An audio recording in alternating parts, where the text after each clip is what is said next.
Hello दोस्तों, आप सभी को हमारे यूट्यूब चैनल अभिनव क्लास में मोस्ट वेलकम है दोस्तों। तो दोस्तों आज का वीडियो है बिहार दौरे का एसआई प्रैक्टिस सेट, जो कि रेगुलर आपको एक वीडियो मिलता है रात में। ये 267 नंबर का प्रैक्टिस सेट है। अब तक इस वीडियो सीरीज के माध्यम से लगभग मैं आपको 13,000 प्लस में क्वेश्चन करवा चुका हूँ। और आज का जो वीडियो है, आज की वीडियो में डिस्कस करेंगे 50 important MCQ based question discuss करेंगे, जिसमें आपका जीएस होगा, जीके होगा और करंट का भी पार्ट्स होगा। करंट थोड़ा कम रखते हैं, जैसे नोटिफिकेशन आएगा नंबर ऑफ करेंट्स बढ़ा देंगे। अगर हमारे इस वीडियो सीरीज को आप फॉलो करते होंगे तो आपका 85% क्वेश्चन हमारे ही वीडियो सीरीज से आपको देखने के लिए मिलेगा, क्योंकि मैं नंबर ऑफ क्वेश्चन और नंबर ऑफ जो क्वालिटी है क्वेश्चन का बहुत अच्छा ले रहा हूँ। तो लेट नहीं करते हुए चलते हैं पहला क्वेश्चन पर। पहला क्वेश्चन यहाँ पे पूछा गया है, एक नंबर का क्वेश्चन है, वेदांत की संख्या 6 है, इनमें से कौन सा है। आप तो यहाँ पे देखिए क्वेश्चन थोड़ा सा हिस्ट्री से है, लेकिन डिफिकल्ट क्वेश्चन है, आपको आंसर जरूर याद रखना है, क्योंकि ये क्वेश्चन एग्जाम में बनता है। तो देखिए अगर वेदांत संख्या 6 है तो कथा सही कौन सा है। तो पहला है कल्प, शिक्षा, निरुक्त, व्याकरण, छंद, ज्योतिष। 6 है टोटल। देखिए गिनती कर लीजिए, ये आपको याद रखना है। यहीं पे वीडियो को पॉज करके याद रखिए, ये क्वेश्चन VVI है, ठीक है ना। बढ़ते हैं 2 नंबर क्वेश्चन पर। नेक्स्ट यहाँ पे क्वेश्चन पूछा गया है 2 नंबर में, ऋग्वेदिक आर्य की भाषा का प्रयोग करते थे। जो ऋग्वेदिक आर्य थे, आर्य लोग थे ऋग्वेदिक काल में, तो ये कौन सा भाषा का प्रयोग करते थे। तो ये संस्कृत का प्रयोग करते थे। किस भाषा का? संस्कृत का प्रयोग करते थे, यानी कि सी ऑप्शन सही है। बढ़ते हैं 3 नंबर क्वेश्चन पर। नेक्स्ट यहाँ पे क्वेश्चन पूछा गया दोस्तों 3 नंबर में, सबसे पुराने स्मृति कौन सी है। तो देखिए सबसे पुराने जो स्मृति है इसमें, ये है आपका मनु स्मृति। कौन सा? मनु स्मृति। ये ऑप्शन यहाँ से सही है। बढ़ते हैं आपका 4 नंबर क्वेश्चन पर। नेक्स्ट यहाँ पे 4 नंबर का क्वेश्चन आ चुका है स्क्रीन पर कि सर्वप्रथम गोत्र शब्द का उल्लेख किस वेद में मिलता है। गोत्र शब्द का उल्लेख जो है किस वेद में मिलता है। तो देखिए अथर्ववेद में सबसे पहले गोत्र शब्द का उल्लेख मिलता है। यहाँ से आपका डी ऑप्शन सही है। और वीडियो में आगे बढ़ने से पहले दोस्तों, आप अगर गवर्नमेंट एग्जाम की तैयारी कर रहे हैं तो यहाँ पे आपको एजुकेशनल वीडियो मिलेंगे। तो इस चैनल को आप क्या कर सकते हैं, सब्सक्राइब करके आप ज्वाइन कर सकते हैं, ताकि आने वाला जो वीडियो होगा एजुकेशन आपको नोटिफिकेशन मिले। नेक्स्ट यहाँ पे 5 नंबर का क्वेश्चन आ चुका है। इसमें पूछा गया वैदिक साहित्य इनमें से कौन सा नहीं आता है। तो देखिए जो वेदांग है दोस्तों, वेदांग ये वैदिक साहित्य में नहीं आता है, ठीक है ना। और वेदांग की जो रचना किया गया था, तो जो वेद है, वेदांग की रचना इसलिए किया गया था, वेदों को सही सही जानकारी अर्थ लगा सके और सही सही पढ़ सके। तो इसका सी ऑप्शन सही है। नेक्स्ट यहाँ से क्वेश्चन पूछा गया 6 नंबर में, शास्त्रीय संगीत के सिद्धांत की विवेचना की गई किस वेद में है। जो शास्त्रीय संगीत है इसका सिद्धांत का वर्णन किया गया है इस किस वेद में है। तो ये आपका सामवेद में है। किस में है? सामवेद में है। डी ऑप्शन सही है। नेक्स्ट यहाँ से क्वेश्चन पूछा गया आपसे कि 7 नंबर में, वैदिक युग के लोगों द्वारा सर्वप्रथम किस धातु का प्रयोग किया गया था। तो सबसे पहले सोना का प्रयोग किया गया था। अगर पूछे कि मानव सबसे पहले कौन सा धातु का प्रयोग करना सीखा था सबसे पहले, तो तांबा। लेकिन यहाँ पे अगर क्वेश्चन पूछा जा रहा है कि वैदिक युग, तब तो आपको सोना टिक लगाना। बढ़ते हैं नेक्स्ट क्वेश्चन पर। नेक्स्ट यहाँ से क्वेश्चन पूछा गया है 8 नंबर में, ऋग्वेद में गंगा नदी का उल्लेख कितना बार हुआ। तो देखिए ऋग्वेद में जो गंगा नदी का उल्लेख है केवल एकमात्र एक बार हुआ। तो ऑप्शन यहाँ पे ए सही है। बढ़ते हैं आपका 9 नंबर क्वेश्चन पर। नेक्स्ट यहाँ पे 9 नंबर का क्वेश्चन आ चुका है। इसमें पूछा गया प्राचीन हिंदू विधि का लेखक किसे कहा जाता है। प्राचीन हिंदू विधि का लेखक किसे कहा जाता है। तो ये कहा जाता है मनु को। किसको कहा जाता है? मनु को कहा जाता है, यानी सी ऑप्शन सही है। बढ़ते हैं 10 नंबर क्वेश्चन पर। नेक्स्ट यहाँ पे क्वेश्चन आ चुका है 10 नंबर में, और यहाँ पे पूछा है जादू टोना तंत्र मंत्र का अध्ययन किस वेद में किया जाता है। जादू टोना तंत्र मंत्र का अध्ययन किस वेद में किया जाता है। तो ये किया जाता है अथर्ववेद में। किस वेद में किया जाता है? अथर्ववेद में किया जाता है। बढ़ते हैं 11 नंबर क्वेश्चन पर। नेक्स्ट यहाँ से क्वेश्चन पूछा गया दोस्तों आपसे, हिंदू विधि को सर्वप्रथम संहिताबद्ध किसने किया था। हिंदू विधि को सर्वप्रथम संहिताबद्ध किसने किया था। तो ये किया था मनु ने। कौन किया था? मनु ने किया था। तो यहाँ से आपका ये ऑप्शन सही है। बढ़ते हैं आपका 12 नंबर क्वेश्चन पर। नेक्स्ट यहाँ पे क्वेश्चन पूछा गया है 12 नंबर का क्वेश्चन है कि इनमें से कौन सा जानवर वैदिक लोगों को द्वारा ज्ञात नहीं था। जो वैदिक लोग थे वैदिक काल में, उस समय इस जानवर का ज्ञान नहीं था। तो उस समय दोस्तों शेर का ज्ञान था, चीता का ज्ञान था, घोड़ा का ज्ञान था। इसमें जो हाथी का ज्ञान था ना वैदिक काल में, ये नहीं था। तो ये ऑप्शन यहाँ से सही है। बढ़ते हैं आपका 13 नंबर क्वेश्चन पर। नेक्स्ट यहाँ पे 13 नंबर का क्वेश्चन है कि मानव आत्मा का एक शरीर से दूसरे शरीर में गमन किस वैदिक साहित्य का विश्वास है। यानी आत्मा इस शरीर से दूसरे शरीर में चला जाता है, यानी गमन करता है। ये किस वैदिक साहित्य का विश्वास है। तो ये वैदिक साहित्य जो उपनिषद है इसमें ऐसा किया गया वर्णन है, यानी डी ऑप्शन यहाँ से सही हो जाएगा। बढ़ते हैं 14 नंबर क्वेश्चन पर। 14 नंबर क्वेश्चन दोस्तों इसे पूछा गया आपसे 11 का क्वेश्चन कि भारतीय गणित का उद्गम पाया जाता है, जो भारतीय गणित का उद्गम पाया जाता है किस में पाया जाता है? तो दोस्तों ये पाया जाता है शुल्ब सूत्र। याद रखिएगा, इंपॉर्टेंट क्वेश्चन है, हिस्ट्री से वीवीआई कर लीजिए, आंसर आपको याद होना चाहिए, ठीक है ना।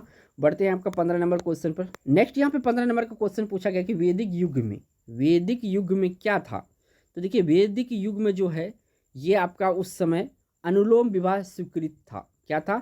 अनुलोम विवाह वैदिक युग में स्वीकृत था। तो 15 का आपका कौन सा सही हो जाएगा? डी ऑप्शन सही हो जाएगा। बढ़ते हैं नेक्स्ट क्वेश्चन पर। नेक्स्ट यहाँ से क्वेश्चन पूछा गया है और 16 नंबर में ये भी क्वेश्चन बहुत ही इंपॉर्टेंट है। निम्न में से सबसे प्राचीन पुराण कौन सा है? देखिए यहाँ पे पुराण दिया हुआ है, सबसे प्राचीन पूछा जा रहा है।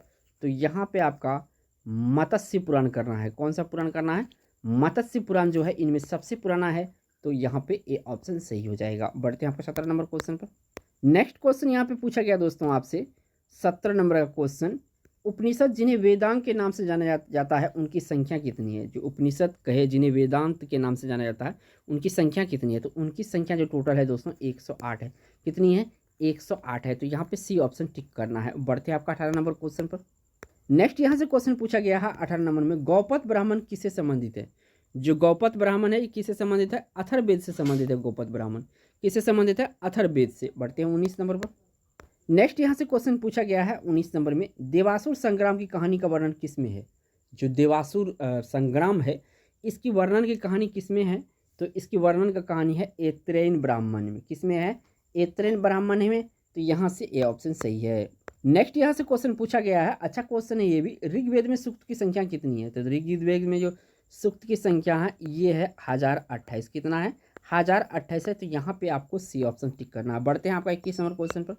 नेक्स्ट यहाँ से क्वेश्चन पूछा गया आपसे 11 नंबर में, सॉरी 21 नंबर में, गाय किस काल में महत्वपूर्ण स्वरूप धन थी?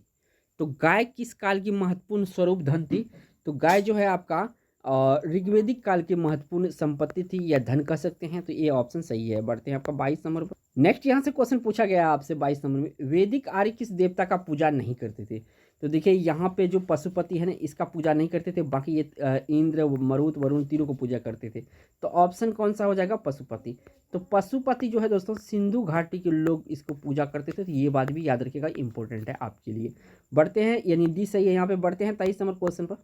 नेक्स्ट क्वेश्चन दोस्तों इसे पूछा गया है 23 नंबर में, फाइकोलॉजी में किसका अध्ययन किया जाता है?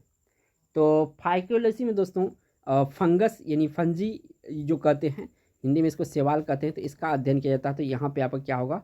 ए ऑप्शन इस क्वेश्चन का राइट आंसर हो जाएगा। कौन सा? ए ऑप्शन इस क्वेश्चन का राइट आंसर हो जाएगा। बढ़ते हैं आपका 24 नंबर क्वेश्चन पर। नेक्स्ट यहाँ से क्वेश्चन पूछा गया आपसे 24 नंबर में, पानी को साफ करने के लिए डैश का प्रयोग किया जाता है। पानी को साफ करने के लिए प्रयोग किया जाता है, किसका प्रयोग किया जाता है? तो यहाँ पे जो दोस्तों यहाँ पे जो इसका राइट आंसर होगा, जो ब्लीचिंग पाउडर है इसका इस्तेमाल किया जाता है। किसका? ब्लीचिंग पाउडर का। बी ऑप्शन सही है। बढ़ते हैं आपको 25 नंबर क्वेश्चन पर। नेक्स्ट यहाँ से क्वेश्चन पूछा गया आपसे 25 में, शिक्षा का अधिकार अधिनियम 2019 लागू की गई थी। शिक्षा का अधिकार अधिनियम 2009 है यहाँ पे। 2009 कब लागू की गई थी? तो ये लागू की गई थी अप्रैल 2010 में। कब की गई थी? अप्रैल 2010 में। तो यहाँ पे मंथ आपको याद रखना है और 2010 याद रखना है, यानी कि सी ऑप्शन सही है। नेक्स्ट यहाँ से क्वेश्चन पूछा गया आपसे 26 नंबर में, क्लोरोफिल में कौन सा तत्व पाया जाता है? तो क्लोरोफिल में जो है दोस्तों इसमें पाया जाता है मैग्नीशियम। क्या पाया जाता है? मैग्नीशियम पाया जाता है। सी ऑप्शन सही है। बढ़ते हैं आपका 27 नंबर क्वेश्चन पर। नेक्स्ट यहाँ से क्वेश्चन पूछा गया आपसे 27 नंबर में, भारत के किस गवर्नर जनरल ने व्यापगत सिद्धांत का नीति को प्रस्तुत किया था? तो व्यापगत सिद्धांत का जो नीति प्रस्तुत किया था ये क्या था? लॉर्ड डलहौजी। कौन किया गया था? लॉर्ड डलहौजी के द्वारा किया गया था। सी ऑप्शन सही है। नेक्स्ट यहाँ से क्वेश्चन पूछा गया आपसे 28 नंबर, भारतीय प्रतिभूति और विनिमय बाजार का मुख्यालय कहाँ है? तो देखिए इसका जो मुख्यालय मुंबई में। कहाँ पे है? मुंबई में हेड क्वार्टर। इसको जो इंग्लिश शॉर्ट में कहते हैं सेबी कहते हैं। क्या कहते हैं? सेबी कहते हैं। इसका मुख्यालय कहाँ पे है? तो मुंबई में है। नेक्स्ट क्वेश्चन दोस्तों, और ये जो बिहार स्पेशल जीके है मैं उसमें इस क्वेश्चन का वर्णन किया क्योंकि बहुत ही इंपॉर्टेंट है। बिहार में जल मंदिर कहाँ स्थित है? तो बिहार में जो जल मंदिर है ये आपका पावापुरी में। कहाँ पे है? पावापुरी में है। तो यानी ऑप्शन यहाँ पे कौन सा हो जाएगा? डी सही हो जाएगा। बढ़ते हैं आपका 30 नंबर क्वेश्चन पर। नेक्स्ट यहाँ से क्वेश्चन पूछा गया आपसे 30 नंबर में, कानून द्वारा स्थापित प्रतिक्रिया लिया गया है। तो देखिए कानून द्वारा जो स्थापित प्रक्रिया है ये लिया गया जापान के संविधान से। कहाँ से लिया गया है? जापान के संविधान से लिया गया है। नेक्स्ट यहाँ से क्वेश्चन पूछा गया दोस्तों आपका 31 नंबर में, उत्तरी गोलार्ध में रहने वालों के लिए 21 जून का वर्ष का सबसे लंबा दिन है, दक्षिणी गोलार्ध में रहने वालों के लिए वर्ष का सबसे लंबा दिन कौन सा होगा? तो देखिए सबसे लंबा दिन जो यहाँ पे होगा ये होगा आपका कौन सा? 22 दिसंबर। किस गोलार्ध में पूछा है? दक्षिणी गोलार्ध में। और उत्तरी गोलार्ध को याद रखिएगा 21 जून को, ठीक है ना। और जो दक्षिणी गोलार्ध है इसमें 22 दिसंबर को, सॉरी 22 दिसंबर को। हाँ, तो ऑप्शन यहाँ पे कौन सा हो जाएगा? सी ऑप्शन सही हो जाएगा। 32 नंबर का क्वेश्चन दोस्तों इसे पूछा गया है कि निम्नलिखित में से किस देश के साथ भारत के सर्वाधिक सीमा मिलती है? देखिए यहाँ पे अगर हम बात करेंगे, जो बांग्लादेश है ना, बांग्लादेश, इसके साथ भारत के सबसे लंबा सीमा है, भारत ने साझा किया है, यानी यहाँ पे बांग्लादेश इसका क्वेश्चन का राइट आंसर होगा। ए ऑप्शन यहाँ पे सही हो जाएगा। बढ़ते हैं आपका 34 नंबर, सॉरी 33। नेक्स्ट यहाँ पे क्वेश्चन जो पूछा गया 33 नंबर का, लिब्राहन आयोग निम्नलिखित में से किस एक से संबंध था? तो लिब्राहन आयोग किसके लिए गठित किया गया था ये पूछा गया है।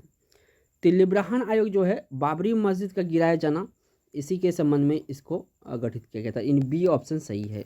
बढ़ते हैं आपका 34 नंबर क्वेश्चन पर। नेक्स्ट क्वेश्चन दोस्तों बहुत ही इंपॉर्टेंट है 34 में, कोणार्क का सूर्य मंदिर नरसिंह देव बर्मन ने बनवाया था, वे किस राजवंश से थे? तो ये जो नरसिंह देव बर्मन थे ये आपका पूर्वी गंग राजवंश से थे। किससे थे? पूर्वी गंग राजवंश से थे। एक क्वेश्चन तो ये पूछा जाता है। एक क्वेश्चन यहाँ से ये बनता है, कोणार्क का सूर्य मंदिर किसने निर्माण करवाया था? तो यहाँ पे जो मैं इसको हाईलाइट कर रहा हूँ, ठीक है ना, ये जो आपका नरसिंह देव प्रथम है इनको भी याद रखिएगा, क्योंकि ये कोणार्क मंदिर का निर्माण किया था और ये किस वंश से था, तो ये अभी अभी क्वेश्चन में बताया गया है। बढ़ते हैं आपको 35 नंबर क्वेश्चन पर। 35 नंबर क्वेश्चन दोस्तों इसे पूछा गया कि निम्नलिखित में से कौन भारत का एक उच्चतम पर्वत शिखर है? तो गार्डविन आस्टीन जो है दोस्तों ये भारत का पर्वत का उच्चतम शिखर है, यानी सी ऑप्शन यहाँ से सही है। बढ़ते हैं 36 नंबर क्वेश्चन पर। नेक्स्ट यहाँ से क्वेश्चन पूछा गया है 36 नंबर, निम्नलिखित युग में से कौन सा सुमेलित है? तो देखिए म्यांमार ये तो बिल्कुल गलत है। थाईलैंड क्या बिल्कुल गलत है। कंबोडिया रियल ये बिल्कुल सही है, तो सी ऑप्शन यहाँ पे सही है। बढ़ते हैं 37 नंबर क्वेश्चन पर। नेक्स्ट यहाँ से क्वेश्चन पूछा गया है आपसे 37 में, भारत को श्रीलंका से कौन सा जलमार्ग पृथक करता है? तो भारत और श्रीलंका के जो पृथक करता है ये है पाक जल डमरू मध्य, या पाक स्टेट के नाम से इसे जाना जाता है। बी ऑप्शन यहाँ से सही है। बढ़ते हैं आपका 38 नंबर क्वेश्चन पर। नेक्स्ट यहाँ से क्वेश्चन पूछा गया आपके 38 में, निम्नलिखित में से कौन सा एक लौह एवं इस्पात संयंत्र ब्रिटिश सहयोग से स्थापित किया गया था? तो देखिए जो यहाँ पे ब्रिटिश के सहयोग से किया गया था ये था आपका दुर्गापुर जो है ये आपका ब्रिटिश के सहयोग से संयंत्र स्थापित किया गया था। डी ऑप्शन यहाँ से सही है। नेक्स्ट यहाँ से क्वेश्चन पूछा गया है 39 में, निम्नलिखित में से कौन सा एक भारत के उत्तरी दक्षिणी भागों में बांटता है? भारत को उत्तरी दक्षिणी भागों में बांटता है, तो कौन बांटता है? ये बांटता है कर्क रेखा। ट्रॉपिक ऑफ कैंसर जो है भारत को उत्तरी और दक्षिणी भागों में बांटता है, तो यहाँ से बी ऑप्शन सही है।